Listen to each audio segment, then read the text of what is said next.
मित्रांनो, गावठी गोट्या या चॅनलमध्ये आपलं स्वागत आहे. तर असाच चॅनल आपल्याला सपोर्ट करा. आज आपण आलेलो आहे खोडशी या ठिकाणी. एक छोटेच गोटा मालक आहेत, 5-6 गाय आहेत त्यांच्याकडे. भरपूर दिवस झाले ते हा व्यवसाय करतात. तर आज आपण त्यांचं कसं कसं नियोजन असेल ते जाणून घेऊया आणि नवीन काहीतरी शिकाय या व्हिडिओतून आपल्याला भेटेल. चला पाहूया गोटा त्यांचा. दादा नमस्कार. नमस्कार. तुमचा परिचय? माझं नाव विश्वास सुभाष कदम, मुक्काम पोस्ट खोडशी, तालुका कराड, जिल्हा सातारा. आता आपल्यापाशी हा गाय आहेत, या की इकडे या की. त्या सगळ्या एचएफ जातीच्या का हो? हा, या याचे 80% 80% लेवलचे आहे. तिकडे पण आहेत, या की.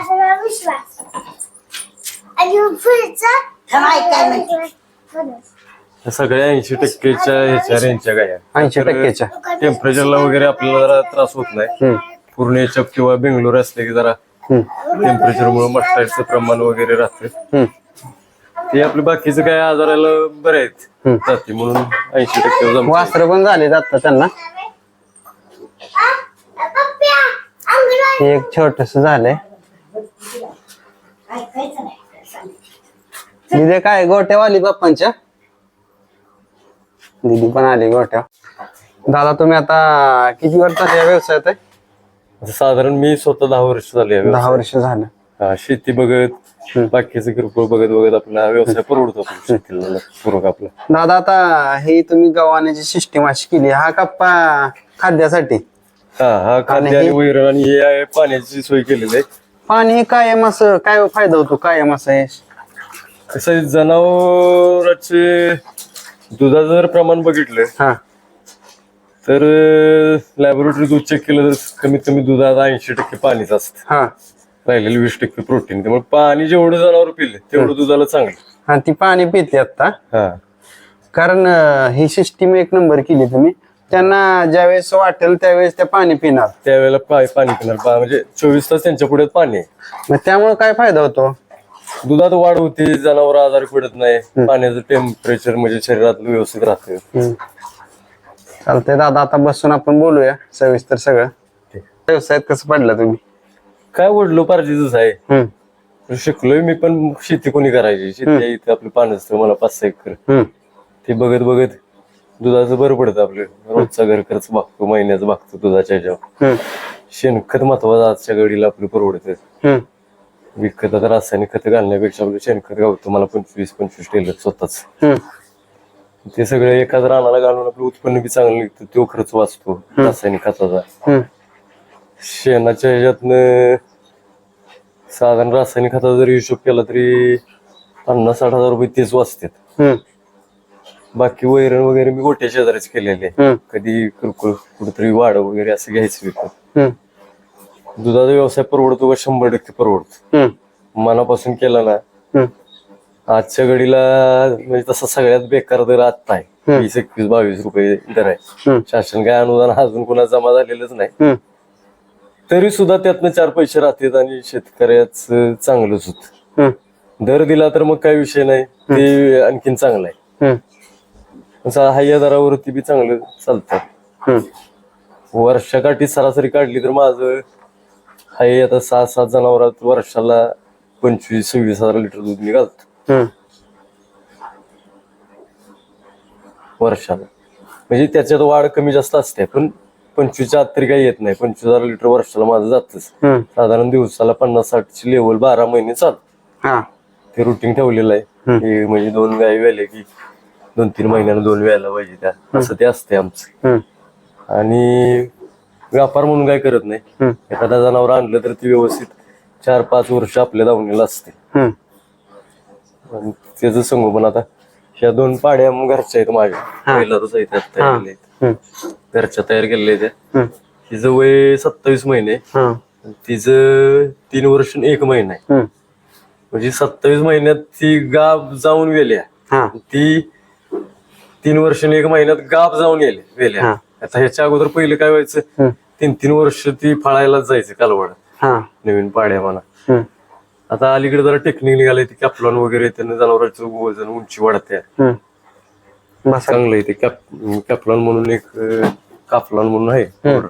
त्याचा रिझल्ट चांगला आहे. या वासरांना आता चालू केलं तर 100% 1.5-2 वर्षात त्या गाब जातील, म्हणजे फळाच्या रांकून गाब जातील. आणि त्याच्यातनं उत्पन्न चांगलं आहे. वर्षाला 1-2 कालवड जरी विकली तरी ते 50,000-50,000 रुपये मिळतील. बाकी दुधाच्या ह्याच्यात तसं घर प्रपंच वगैरे व्यवस्थित चालतो. आपली थोडक्यात मिजाज सगळं भागतं. जे काय आपल्याला करायचं आहे ते, गाडी, पेट्रोल, घरातले, घरच्यांना दवाखाना असेल, पोरा बाळांचं शिक्षण, सगळं त्यातनं भागतं. फक्त मन लावून केला पाहिजे. चांगला आहे. हल्ली म्हणजे करायची मानसिकता राहिलेली नाही, म्हणूनच माणसं म्हणतात ह्याच्यातनं काही मिळत नाही, परवडत नाही. लय जणांनी चालू केलं पाहिजे. ज्याला आवड आहे तो करणार. आवड आहे त्यानं 100%च करावं. आणि ज्याची शेती आहे त्यानं 200% हे धंदा करावा, दुसरं काय करून. का दादा तुम्ही असं सांगितलं? शेती असेल त्यानं करायचं पाहिजे. शेतीला पूरक सगळ्यात चांगला धंदा हेच आहे. त्याच्यातनं प्रॉफिट काय आहे? तुम्ही कोंबड्या पाळशीला, शेळ्या मेंढ्या पाळून एवढं प्रॉफिट नाही, पण ह्याच्यातनं महत्वाचं शेणखत गावते. आज तुम्ही शेणखत जर टेलर आणायला गेला तर आमच्याकडे आता लोकल म्हणजे पानसचा भाग असून 4,000 रुपये.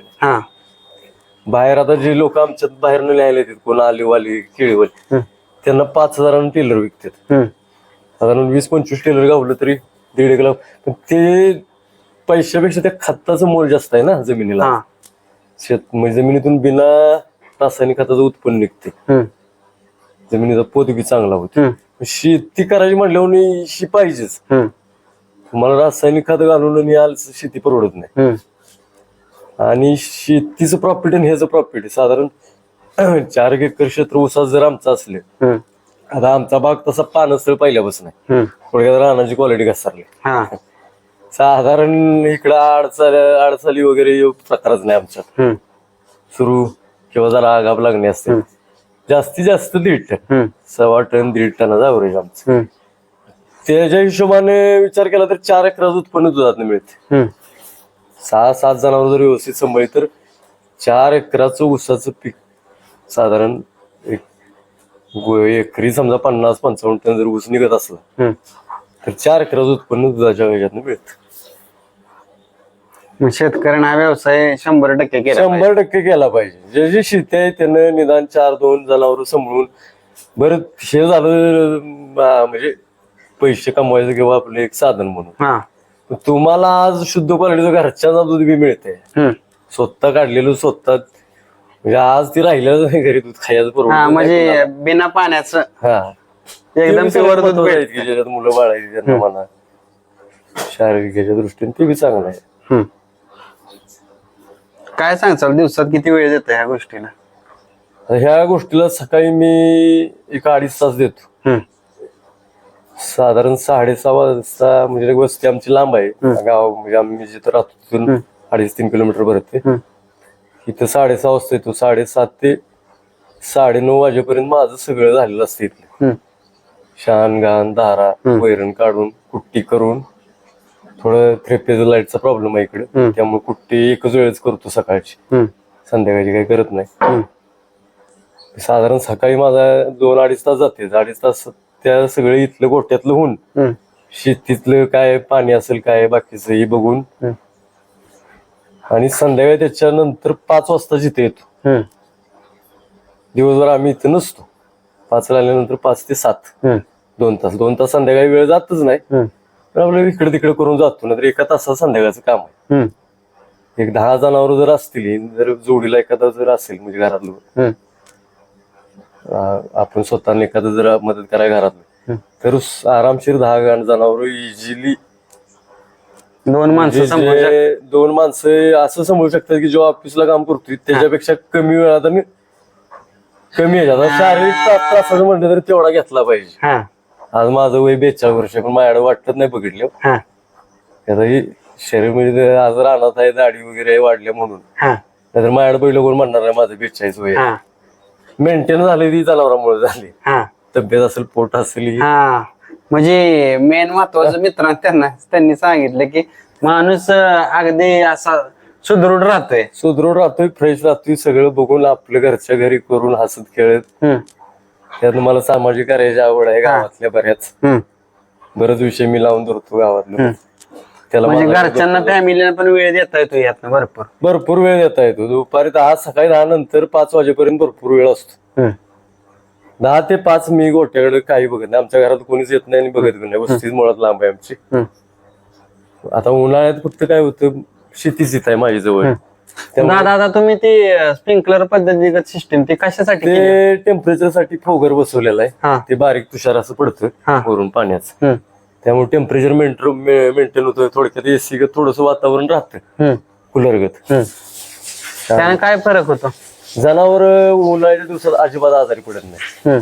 आणि मस्टाईडचं प्रमाण जसं उन्हाळ्यात जास्त आहे का, घाणीमुळे मस्टाईड कमी होतं. पण जनावर टेम्परेचर जर हाय झाले, म्हणजे 104-105च्या वर जर त्याला ताप आला तर 100% त्या जनावराला मस्टाईड होतं. ती मेंटेन त्या ह्याच्यामुळे फोगर सिस्टीममुळे होतं थोडस.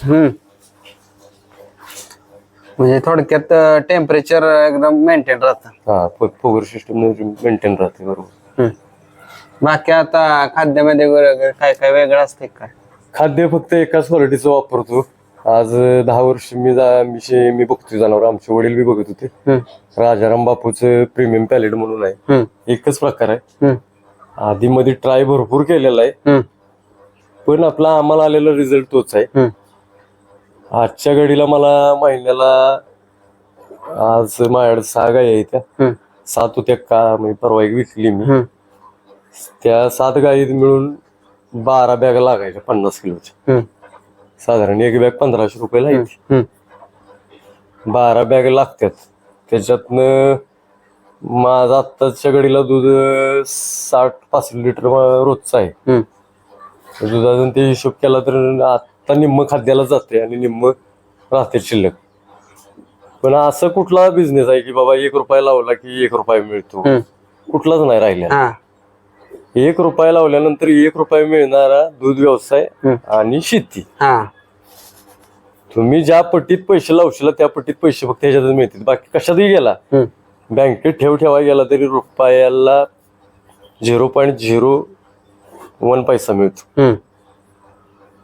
तसं एवढंच बिझनेस आहे. रुपयाला रुपया 100% मिळतो. म्हणजे 100%ला 100% कष्ट आहे, केलं पाहिजे. कष्ट आहे, केलंच पाहिजे. कष्टाशिवाय ह्या दुनियेत काय? रुपया मिळतो. दुसऱ्या कशातही मिळत नाही. तुम्ही किराणा माल घेतला तरी 10% मार्ग. आता 10% राहिलेलंच नाही. 2% 3% बिझनेस करायला लागले. किराणा माल असू द्या, कुठलं तुमचं आणखी कुठलंही दुकान घ्या, स्टील बिल काय सगळं काय असेल ते ह्याच्यातले कापड दुकान वगैरे, जास्तीत जास्त मार्जिन काय आहे? रुपयाला 25 पैसे, जास्तीत जास्त 30 पैसे असेल, 50 पैसे असेल. दूध व्यवसाय रुपयाला रुपया मिळणार तुम्हाला. कष्ट काय कुठल्या बी धंद्यात करायचे, कमी जास्त प्रमाण असेल कष्टाचं. तुम्ही काय दुकानात बसता म्हणजे काहीच करत नाही का? ते बी बघायला लागतंय. कुठलं बी गेलं तरी बघितलंच पाहिजे. कुठल्याही गोष्टीत कष्ट करायला लागणारच. असं बसून काय कुठली गोष्ट भेटणारच नाही. आणि शेतकऱ्याने ज्याला शेतीची आवड आहे त्याने 100% गाय पालन असू द्या, म्हैस पालन असू द्या, हे केलंच पाहिजे. आता दादा, जर नवीन एखाद्या आहेत त्यांना ह्या व्यवसायात पडायचे किंवा 1-2 गाय घ्यायचे, तर त्यांनी कशा क्वालिटीच्या गाय घेतल्या पाहिजे? काय नियोजन केलं पाहिजे? नाही, आता दुसऱ्याला सल्ला देणं काय आपल्या ह्याच्यात नाही, पण ज्याला हौस तुमच्या अनुभवात ना, माझ्या अनुभव, माझ्या मित्राने खाली 1-2 गोटे केलेत गावात आमच्या. 5-6 गाई घेतल्यात. पण आपले 80-85% याचे. आता बेंगलोरवरून वगैरे काय होत्या, आम्ही सांभाळून बघितलेत बेंगलोरच्या गाई. आपल्याकडे टेम्परेचर त्यांना मेंटेन होत नाही. आणि होतं काय, आपलं म्हणजे धावपळीचं काम आहे थोडक्यात, माझं तरी वैयक्तिक. त्याच्यातनं थोडं लक्ष कमी जास्त होत. मग त्या जनावरांना हलगर्जीपणा चालत नाही बेंगलोर गायींना वगैरे. आता आपल्या भागात झालीत गोट बरेच, पण त्याच्यापेक्षा हाही जनावर 80% दुधाची रेंज असणारे बरे आहेत एचएफ मध्ये. आजारी पडत नाही जास्ती, बाकी काही त्रास होत नाही, व्यायला झाल्या वगैरे अडचण लई नसती. त्यामुळे 80% एचएफच्या जनावर घेऊन सुरुवात करावी करणाराने.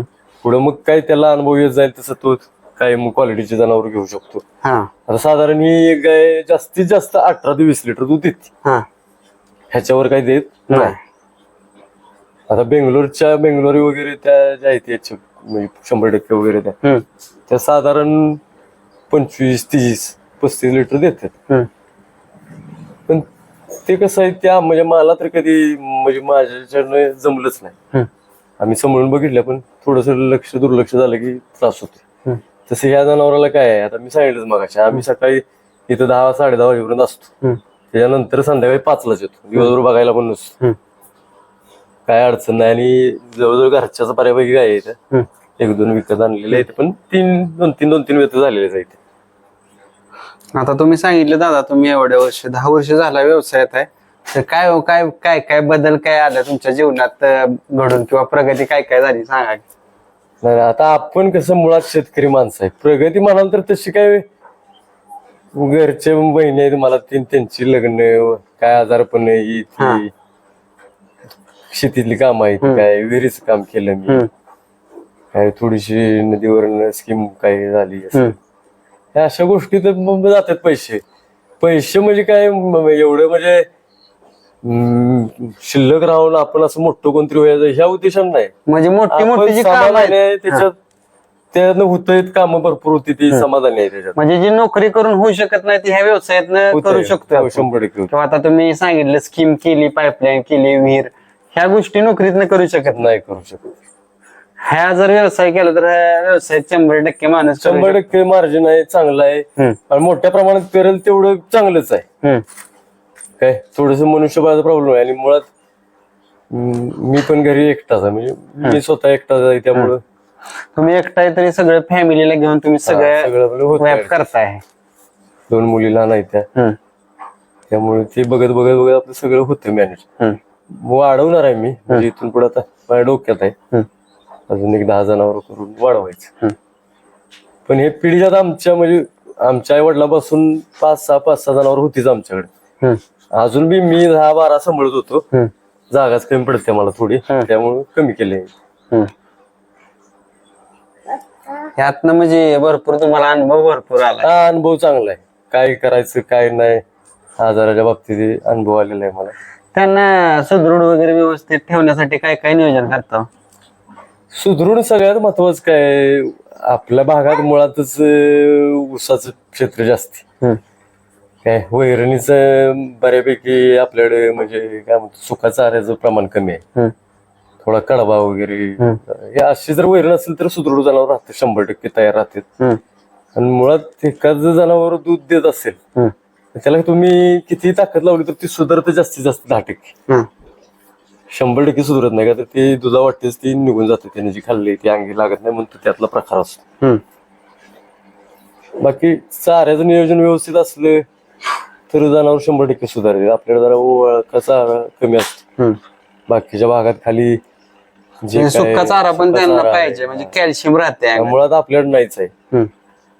जास्त आपल्या इकडचे लोक वापरत नाहीत का? वापरतात पण विकत घालून करून परवडत नाही आपल्याला. त्यामुळे सगळा वल्ला चारा जवळजवळ 9-10 महिने वल्ला चारा असतो आमचा.